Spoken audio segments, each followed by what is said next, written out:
Set in the Alabama countryside, south of Birmingham, surrounded by the Black Warrior River, stands the Donaldson Correctional Facility. We get the worst crime. We get the worst inmates in the state of Alabama. It's the highest level custody prison there is. The majority of the inmates are of violent offenses of assault, robbery, murder, rape, drug dealing. This isn't just a normal prison. This is the most maximum prison in the state. This is where they send all the screw-ups. These prisoners live inside a dangerous social world. Overcrowding, deprivation, and hopelessness drive men towards extreme aggression and despair. In this environment, self-reflection and change are difficult, if not impossible. In January 2002, the prison undertook a radical experiment. It allowed a 10-day meditation retreat based on ancient Buddhist teachings to be held inside this modern-day maximum security prison. The gymnasium had been transformed from a place where people yelled and hollered. There have been a lot of fights in there. There have been people that have been assaulted in that area. And it had been transformed into an area where you took off your shoes and walked to a mat to sit to meditate. All Vipassana inmates, you need to get your stuff, put on the car, gentlemen, let's go. All inmates participating.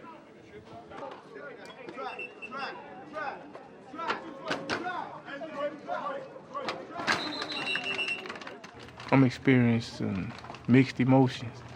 I'm nervous, but I'm also anxious to get it over with. I'm nervous because I don't know what they expect. And every one of us had taken an oath that we were going to make it all the way through it.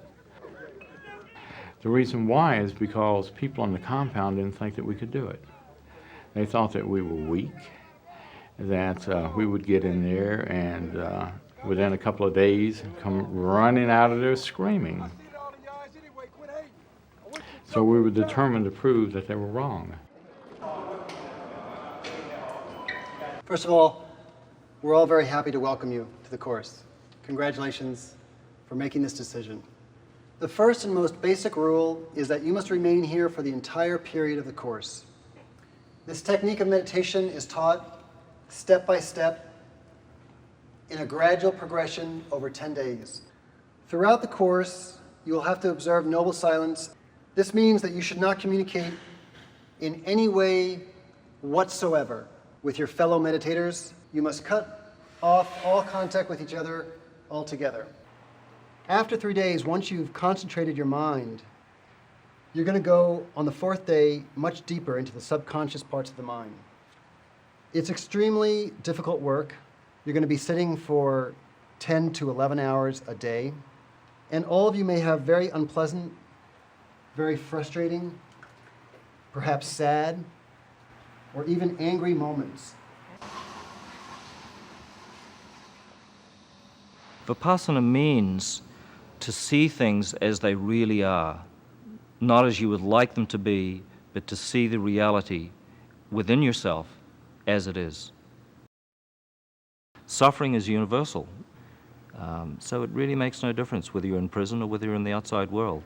The suffering of these men is so much greater, so the intensity of the experience is just so much greater. It was that deep experience of the suffering that motivated them to work really, really hard. I went into this building, and this woman came out from the back.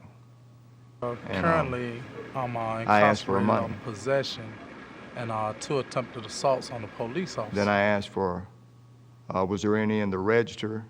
I was convicted of a murder She gave me that. and 3 attempted murders. When she walked by me, I stabbed her to death. I'm here for murder, and I have a life sentence. I am a habitual offender. I have a sentence of life in prison without the possibility of parole. I've been in prison now for around 13 years. For the first time, I actually learned how to observe my anger. I was able to sit there with it and observe it. Been locked up 16 years, 8.5 years on death row in that 5/8 cell. And every morning I'd have to get up and live with the fact that I have isolated myself from everybody that I loved, isolated everybody I loved from me, and pretty much wrecked their lives. My life was fairly normal until this happened. Regular members of the same church. I knew everybody in the community. I thought I had a real good life going, and I blew it. My crimes, they're not me, but they are my crimes that I'm serving time for. But the real me, the sensitive me, the compassionate me, is on the inside of me. I made bad decisions, bad choices, but that's not me at all. Me is a totally different person, you know? And I learned that from this last 10 days. Murderers in there should be tried for things they do. I mean, if they're gonna go rob stores and kill people, they don't deserve nothing.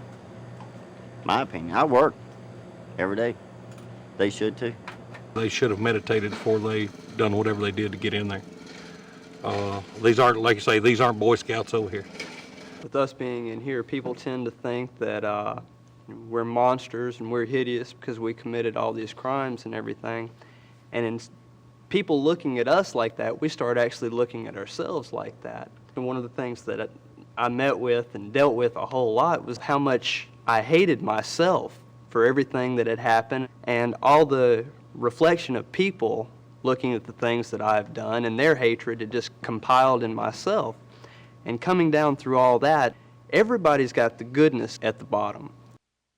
It was horrible. It was probably the worst experience I've ever been through. I spent 8.5 years on death row, and this was harder. You don't have nowhere to go.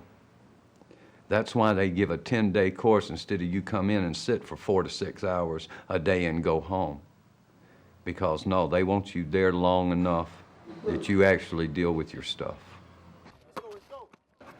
I know it was a struggle for them because they're used to action. They're used to action at all times. They're not used to clearing their minds and, you know, meditating and listening to other people, you know, tell them how to meditate, how to express themselves. They're not used to that. You saw these guys breaking down in ways like they was ready to open up, and they know they couldn't open up. Hey, man, that got me right there. That got me. 8, 9, 10. Ah! In prison settings, we have a couple of different philosophies that go on. One philosophy that's prevalent is lock them up, throw away the key, forget about them. But in fact, 85% of the people that do come to prison do get back out again. And what are you going to do with them while they're locked up or incarcerated, as it were? When you introduce Vipassana, then you're talking about this meditation technique that starts where cognitive behavioral therapies leave off. I've always been angry. I took anger management, stress management, but anger management is showing me how to conceal that anger. And stress, it teaches you basically about the same. When I went to Vipassana and sat on that cushion for 10 days, that showed me how to let it come up and deal with it. Don't let them suppress it. Bring it out and deal with it. I've done that. One makes a mistake. I made a mistake, and everyone can change.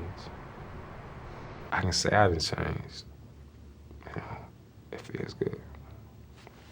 I'm skeptical myself because I haven't experienced it, and being in the job that I'm in, being in corrections and law enforcement for over 20 years, you become incredibly skeptical of inmates and their views and what their motives are for what they're doing. We have a term here that we use, fake it till you make it. Well, that's a question I have here. Is this something they can fake to get something positive in their file to help them make parole? Or is this something that's truly life-changing? And, you know, it's impossible to gauge after a month, 2 months, or a year. You know, show me 5 years from now. Show me once you're out that you've really changed your life. At that point, I'll be able to say, yeah, this is awesome. Life without parole, what it actually means is that you're to be warehoused till you die. It meant, up until the Vipassana, just a longer way to die than the electric chair, which they had planned for me to begin with. But I don't see it that way anymore. Now it means to me that this is my home, and I'm going to make it, do what I can to help make it the best place it can be.